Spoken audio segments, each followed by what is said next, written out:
Hi everybody, it's Motzi Shabbos, Erev Sukkah, and we have a beautiful story for your Sukkah table. In his early years, Rabbi Ori Storelis, he was a simple, that's all the banging of the Sukkahs here, this is authentic. Don't mind my neighbors, they're just building a Sukkah. In his early years, Rabbi Ori Storelis was a simple school teacher, and every month when he would get his paycheck, he would meticulously set aside money for Etrog. He was crazy about the mitzvah of getting a beautiful, beautiful Etrog. Every month put aside a sizable amount of money until at the end of the year, he would go and buy a beautiful Etrog. This year was no different. He was on his way to the city to buy, and he stopped in an inn to get a hot drink and to pray the mincha prayers, and all of a sudden in the middle of his Shemona Esrei, he hears screaming, hysterical screaming. Could barely concentrate. After he finished davening, he went over to where the screaming was coming, and he saw a man dressed in simple clothes. He was obviously a wagon driver, and he was crying because his horse died. And along with his horse dying, his whole livelihood passed away. And he was talking to the innkeeper, and the innkeeper said to Rev Ori, he said, I would sell him my horse, but it's worth much more, but he doesn't have any money. I would sell it for 50 ruble. And Rev Ori tried to calm the man down, and he said, there's no giving up in the world, don't worry, Hashem will help you. And the man wouldn't take any consolation whatsoever. And without thinking too much, Rabbi Ori decided, that's it, here's a person who needs help. Went into his pocket and pulled out, counted out 50 ruble, which was basically all the money he had, almost to buy his Etrog, and the man was astounded. The innkeeper and the man were busy hooking the horse up to his wagon, and Rabbi Ori used the moments of being alone, he kind of scooted away, not wanting to be too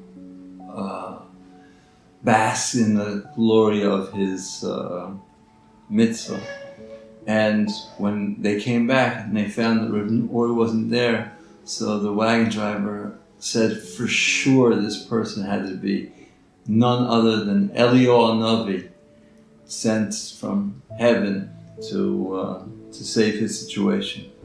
So he was extremely happy. On the way home, he was driving his wagon with his new horse, and his heart was just, wow, pounding in excitement, and he just lifted his eyes up to heaven, and he said, Hashem, I love you so much, I love you more than anything. He goes, and you know I'm just a simple person, and I want to thank you, but there's no words. I don't know how to pray.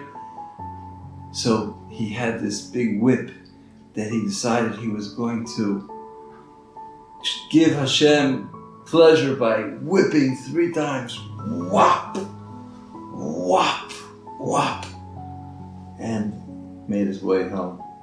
On Sukkot itself, in a whole different place, Rabbi Elimelech from Lezhinsk was together with his holy brother, Rav Zusha of Anapoli. And unlike every other year, where the two of them would pray with such concentration, such devotion, for some reason, Rabbi Elimelech and Rav Zusha were disturbed. They kept looking over their shoulder while they were davening, just kept turning around. And they looked at one another, and in the middle of the Hallel prayer, together, they started, one by one, going and smelling people's Etrog. Together, one by one, as if they were searching for somebody's Etrog, until finally they came to the back of the shul, where there was Rev Ori. Knock in the corner, and they said, it's him, it's his Etrog. it's his Etrog that's giving off the fragrance of the Garden of Eden. And they went together afterwards and they finished the prayers, and after the prayers were over, they made a meal, and they asked Rabbi Ori, who was at the time very young, nobody knew who he was, they asked him to sit next to them, and they asked him, Rabbi Ori, tell us, where did you get this amazing Etrog? This Etrog was the Etrog that Rabbi Ori had bought for the leftover money. He just bought some kind of very simple, kind of out-of-shaped Etrog with the leftover money that he had. And Rabbi Ori kind of blushed, and he told him the story of the wagon driver and how he saves his money, and because of the situation, he basically gave the money for the wagon driver to buy a horse, and with the leftover money, he bought this Etrog. And usually he, buys a beautiful Etrog, but this year, that's what he got. So Rabbi Elimelech says, now everything makes sense. And he says, I'll take over and tell you the story where you don't know the end of the story. So it was several hours before Yom Kippur, at Mincha time, on Erev Yom Kippur, the holy Rev Levi Yitzchak of Berdichev was driving a wagon full of the merits of the Jewish people up to the throne of glory. And all of a sudden, the accuser started to throw underneath the wagon all kinds of barriers to keep the wagon from moving forward, obviously, all kinds of transgressions that were committed during the year, until finally the wagon stopped and could not move.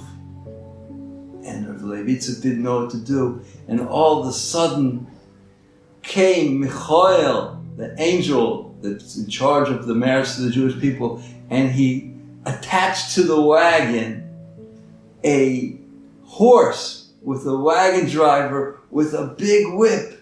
And all of a sudden the wagon driver went whap, whap, whap. And as soon as the third whip sound went off, all of the logs, all of the barriers disappeared, and the wagon made its way to the holy throne. And the Jewish people were sealed for a good year. And it was all on the merit of Rev Uri and his Etrog that has the smell of the Garden of Eden.